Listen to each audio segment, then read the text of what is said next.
स्वागत है आप सभी का इस वीडियो में। आज से हम हिंदी व्याकरण की कक्षाएं भी शुरू कर रहे हैं। आज का हमारा पहला टॉपिक है भाषा क्या होती है, लिपि क्या होती है, व्याकरण क्या होता है। इन्हीं सब बातों को हम इस वीडियो में चर्चा करेंगे। सबसे पहले समझते हैं कि भाषा क्या होती है। भाषा विचारों को आदान प्रदान करने का साधन है। अगर मान लीजिए हमें अपनी बात कहने के लिए हमारे पास कोई तरीका ही नहीं होता तो शायद हम अपनी बात को किसी दूसरे व्यक्ति तक पहुंचा ही नहीं पाते। भाषा एक ऐसा माध्यम है जिससे हम अपने मन में उठने वाली बातों को दूसरे व्यक्तियों तक पहुंचाते हैं। सबसे पहली बात, मनुष्य एक सामाजिक प्राणी है।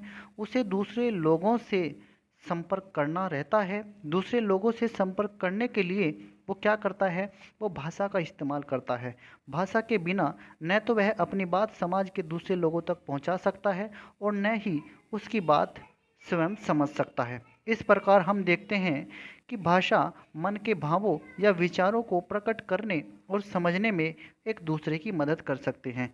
भाषा के बिना न तो हम किसी को अपनी बात कह सकते हैं और न ही दूसरों की बात हम समझ सकते हैं।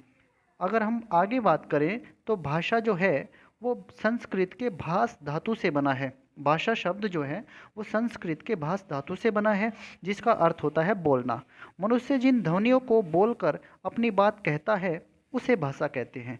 इस प्रकार कहा जा सकता है कि भाषा वह साधन है जिसके द्वारा मनुष्य बोलकर, लिखकर, पढ़कर व सुनकर अपने मन के विचारों तथा भावों का आदान प्रदान करता है। भाषा के बिना हम अपनी बात दूसरों को कह ही नहीं सकते हैं। भाषा हमें दूसरे लोगों से जोड़ती है। अगर भाषा न हो तो हमारा जीवन बहुत ही कठिन हो जाएगा और हमें अपने जीवन को शायद व्यतीत करने में बहुत ही सुगमता नहीं रहेगी। अब हम बात करते हैं भाषा के रूप। भाषा के कितने रूप होते हैं। भाषा का प्रयोग हम मुख्यतः बोलकर और लिखकर करते हैं। वैसे संकेतों के द्वारा भी जो हम इशारों में कोई बात कहते हैं होती तो वो भी भाषा है, पर मुख्य रूप से हम अपनी बात जब दूसरों को कहते हैं या तो बोलकर कहते हैं या फिर लिखकर कहते हैं। इसके अलावा हम संकेतों के आधार पर भी अपनी बात कहते हैं। इस प्रकार हम ये कह सकते हैं, अगर प्रयोग के आधार पर देखी जाए तो भाषा के हम दो मुख्य रूप पढ़ेंगे। कौन कौन से? एक तो लिखकर और एक बोलकर। यानी कि हमारी जो भाषा होती है एक तो मौखिक होती है और एक लिखित होती है। अब हम बात करते हैं मौखिक भाषा क्या होती है। जो हमारी मौखिक भाषा होती है, मौखिक भाषा का अर्थ है मुख से निकली हुई, यानी कि हमारे मुख से निकली हुई जो बातें हैं, जब हम दूसरों को बिना लिखे कोई बात कहते हैं तो वो मौखिक भाषा के अंदर ही आती है। जब हम बोलकर और सुनकर अपने विचारों को एक दूसरे तक पहुंचाते हैं तो यह भाषा का मौखिक रूप कहलाता है। अगर हम बात करें लिखित भाषा की तो लिखित का अर्थ है लिखा हुआ। जब मनुष्य अपने मन के भावों को लिखकर और पढ़कर व्यक्त करता है तो वह भाषा का लिखित रूप होता है। तो भाषा के हमने कितने रूप देखे हैं, एक तो मौखिक रूप और एक लिखित रूप। अब हम आगे बात करते हैं, भाषा का मूल रूप मौखिक ही होता है। इसे सीखना नहीं पड़ता है। जब बच्चा पैदा होता है तो बोलना तो वो तब भी जानता है, इसलिए हम ये कहेंगे कि भाषा का मूल रूप मौखिक होता है। बच्चा लिखना बाद में सीखता है, पहले वह बोलना सीख जाता है। इसके बाद हम बात करते हैं मातृभाषा की। मातृभाषा क्या होती है? भाषा का वह रूप जिसे बालक सबसे पहले अपने परिवार में रहकर सीखता है वह मातृभाषा कहलाती है। जब बच्चा पैदा होता है, जैसे जैसे वो बड़ा होता जाएगा तो धीरे धीरे वो भाषा सीखता जाता है। अपने परिवार में सबसे पहले वो भाषा सीखता है और सबसे पहले वो अपनी माँ से बोलना सीखता है। इसलिए वो जो भाषा इस्तेमाल करता है अपने परिवार में रहकर, वो उसकी मातृभाषा कहलाती है। 14 सितंबर 1949 को भारत सरकार ने हिंदी को राजभाषा घोषित किया। भारतीय संविधान में 22 भाषाओं को मान्यता प्रदान की गई है और ये 22 भाषाएं इस प्रकार हैं: हिंदी, असमिया, बंगाली, गुजराती, बोडो, डोगरी, कन्नड़, कश्मीरी, कोंकणी, पंजाबी, उर्दू, मैथिली, मलयालम, मणिपुरी, मराठी, नेपाली, उड़िया, संस्कृत, तमिल, तेलुगु, संथाली और सिंधी। ये 22 भाषाएं हैं जिनको भारतीय संविधान में मान्यता मिली हुई है। हम बात करते हैं राजभाषा की। राजभाषा क्या होती है? राजभाषा यानी कामकाज की भाषा, वह भाषा जिसका प्रयोग देश के कार्यालयों में कामकाज के लिए किया जाता है उसको राजभाषा कहते हैं। फिर हम बात करते हैं लिपि क्या होती है। अब हम बात करते हैं लिपि। भाषा की लिपि होती है, लिपि के द्वारा ही भाषा को लिखा जाता है। जो अक्षरों की बनावट होती है वो लिपि के आधार पर ही बनती है। बोली जाने वाली हर एक ध्वनि को लिखने के लिए कुछ चिन्ह निश्चित किए गए हैं। इन्हीं चिन्हों को लिखने के तरीके को हम लिपि कहते हैं। जैसे हम अगर बात करें अपनी हिंदी भाषा की, तो हिंदी में मान लीजिए ऐसे बनाया गया है। हमने ध्वनि बोली थी लेकिन उस ए को लिखने के लिए हमने कौन सा संकेत इस्तेमाल किया है, ये हमने ए बोलने के लिए और लिखने के लिए इस तरह का संकेत इस्तेमाल किया है। तो ये हमारी एक लिपि ही है। आगे हम देखते हैं कुछ प्रमुख भाषाओं की और उनकी लिपियों की।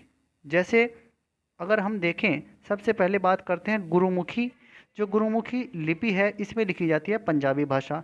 जैसे देवनागरी लिपि में हिंदी, संस्कृत और मराठी ये भाषाएं लिखी जाती हैं। इसी तरह से जैसे तमिल लिपि होती है, इसमें तमिल भाषा लिखी जाती है। रोमन लिपि में अंग्रेजी और जर्मन भाषाएं लिखी जाती हैं। आगे अगर और बात करें तो देवनागरी लिपि में हमारी हिंदी, संस्कृत, मराठी, बोडो, संथाली और कोंकणी ये भाषाएं लिखी जाती हैं देवनागरी लिपि में। फारसी लिपि में लिखी जाती है उर्दू। शारदा लिपि में लिखी जाती है कश्मीरी। और कुछ लिपि देखते हैं और भाषाएं देखते हैं। जो हमारी फ्रांसीसी है वो रोमन लिपि में लिखी जाती है। इसी तरह से बोडो जो है वो देवनागरी लिपि में लिखी जाती है। अंग्रेजी और जर्मन भाषा ये रोमन लिपि में लिखी जाती है। और जो हमारी बंगाली है, जो बंगाली लिपि है उसमें बांग्ला भाषा लिखी जाती है। अगर आगे हम बात करते हैं हिंदी भाषा का प्रयोग, हिंदी भाषा का जो प्रयोग है वो कैसे कैसे हो रहा है।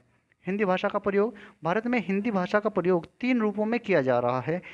राजभाषा के रूप में, द्वितीय भाषा के रूप में, और एक और जो इसका तृतीय प्रयोग है संपर्क भाषा के रूप में। एक इसका क्या प्रयोग है, संपर्क भाषा के रूप में। सबसे पहले देखते हैं राजभाषा के रूप में क्या है।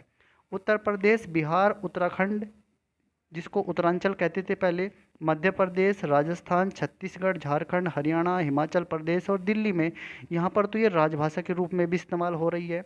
द्वितीय भाषा के रूप में देखते हैं पंजाब, महाराष्ट्र, गुजरात जैसे राज्यों में ये द्वितीय भाषा के रूप में इस्तेमाल हो रही है। संपर्क भाषा के रूप में देखते हैं दक्षिण भारत के राज्यों में तथा पश्चिम बंगाल, जम्मू कश्मीर और पूर्वोत्तर के राज्यों में इसको संपर्क भाषा के रूप में भी इस्तेमाल किया जाता है। अब हम बात करते हैं बोली। बोली क्या होती है। जैसे मान लीजिए हम अपने अक्षेत्रीय बोली में ऐसे बोल देते हैं। वास्तविक रूप से तो ऐसे कहा जा सकता है कि आप कहाँ जा रहे हो, लेकिन आपने ऐसे भी सुना होगा कि आप किंघे जा रहे हो। तो ये जो हमने किंघे बोला ये हमारी बोली है, ना कि भाषा। तो जो बोली होती है वो सीमित क्षेत्रों में बोली जाने वाली भाषा के रूप को बोली कहते हैं। यानी कि ये बहुत थोड़े से क्षेत्र में बोली जाती है, उसको बोली कहते हैं। जो थोड़े छोटे क्षेत्र की भाषा होती है उसको बोली कहते हैं, और भाषा जो होती है वो बड़े क्षेत्र की होती है। तो यानी कि हम ये कह सकते हैं कि स्थानीय व्यवहार में अल्प विकसित रूप में प्रयुक्त होने वाली भाषा को बोली कह देते हैं। बोली का कोई लिखित रूप नहीं होता है। जैसे हम बात करते हैं हिंदी की कुछ बोलियों की, तो हिंदी में बोलियों को 6 वर्गों में विभाजित किया गया है। अब जैसे बोली देखते हैं, जैसे है पश्चिमी हिंदी। पश्चिमी हिंदी जो है इसमें ब्रज बोली है, खड़ी बोली है, हरियाणवी है जिसे बांगरू भी कहते हैं, बुंदेली और कन्नौजी ये इसकी कुछ बोलियां हैं। पूर्वी हिंदी में अवधी, बघेली, छत्तीसगढ़ी ये इसकी कुछ बोलियां हैं। राजस्थानी में देखिए मेवाती, मारवाड़ी, हाड़ौती, मेवाड़ी ये इसकी कुछ बोलियां हैं। बिहारी में देखिए मैथिली, मगधी, भोजपुरी ये बोलियां हैं। पहाड़ी में देखिए गढ़वाली, कुमाऊंगी, कुमाऊनी है वैसे ये, और मेडियाली ये भी बोलियां हैं। दक्कनी, बीजापुर, गोलकुंडा इनके क्षेत्र में जो है इस तरह की ये बोलियां इस्तेमाल होती हैं। अब हम बात करते हैं व्याकरण क्या होता है। व्याकरण क्या है। व्याकरण एक ऐसा शास्त्र है, व्याकरण एक नियमों का ऐसा संग्रह होता है जो भाषा को शुद्ध बोलना, शुद्ध लिखना और शुद्ध पढ़ना सिखाता है। अगर हमें व्याकरण का ज्ञान नहीं है तो हम भाषा को शुद्ध नहीं लिख सकते, ना ही शुद्ध पढ़ सकते और ना ही शुद्ध उसको बोल सकते हैं। तो व्याकरण क्या है, ऐसा शास्त्र जो हमें वर्णों, शब्दों और वाक्यों के शुद्ध प्रयोग की जानकारी देता हो उसको व्याकरण कहते हैं। आपने एक वाक्य लिखा राधा गई स्कूल, तो राधा गई स्कूल, मान लीजिए हमने एक वाक्य लिख दिया, तो ये वाक्य क्या ठीक है? ये वाक्य ठीक नहीं है। आपको ये कैसे पता लगा? आप कहेंगे कि ये तो ऐसे होना चाहिए था, राधा स्कूल गई। ये सही वाक्य था, लेकिन राधा गई स्कूल ये गलत है। तो आपने ऐसा कैसे पता लगाया? ये आप सिर्फ और सिर्फ व्याकरण की सहायता से ही पता लगा सकते हैं। अब हम बात करते हैं व्याकरण के अंग क्या क्या हैं। तो व्याकरण के मुख्य रूप से 4 अंग हैं। वर्ण विचार है, शब्द विचार, पद विचार और वाक्य विचार। ये 4 जो हैं अंग हैं किसके? व्याकरण के। अब हम सबसे पहले बात करते हैं वर्ण विचार की। तो वर्ण विचार के अंदर हमारा क्या आएगा? इसके अंतर्गत सबसे पहले वर्णों के उच्चारण, वर्गीकरण, लेखन, संयोजन की चर्चा होती है। वर्ण जो होते हैं वो भाषा की सबसे छोटी इकाई होती है और इसके और अधिक टुकड़े नहीं किए जा सकते हैं। तो जो वर्ण विचार है इसके अंतर्गत क्या आएगा? वर्णों के उच्चारण, वर्गीकरण, लेखन, संयोजन, इनकी चर्चा होती है वर्ण विचार के अंदर। अब बात करते हैं शब्द विचार की। इसके अंतर्गत क्या होता है? शब्दों के भेद यानी कि उनके प्रकार, व्युत्पत्ति और रचना आदि से संबंधित नियमों की जानकारी हम शब्द विचार के अंतर्गत पढ़ते हैं। यानी कि शब्द कितने तरह के होते हैं, कैसे उनकी बनावट होती है, क्या क्या उनके प्रकार होते हैं, इन्हीं सब बातों को हम पढ़ेंगे शब्द विचार के अंतर्गत। अब हम बात करते हैं पद विचार की। इसमें हम क्या पढ़ते हैं? संज्ञा, सर्वनाम, क्रिया, विशेषण, अव्यय आदि पदों के स्वरूप तथा प्रयोग पर विचार किया जाता है पद विचार में। इसके बाद हम बात करते हैं वाक्य विचार की। तो वाक्य विचार में क्या आएगा? व्याकरण के इस विभाग में वाक्यों के भेद, उनके प्रकार, उनका विश्लेषण, विराम चिन्हों आदि का जो हम प्रयोग करते हैं, इसी सब बातों का इसमें जिक्र होता है। वाक्यों के भेद, उसके संबंध, वाक्य विश्लेषण, विराम चिन्हों आदि के बारे में विचार किया जाता है किसमें? वाक्य विचार के अंतर्गत। अब इसमें हम कुछ बहुविकल्पीय प्रश्न भी देख लेते हैं जो अब तक हमने पढ़ा है। सबसे पहले क्या है?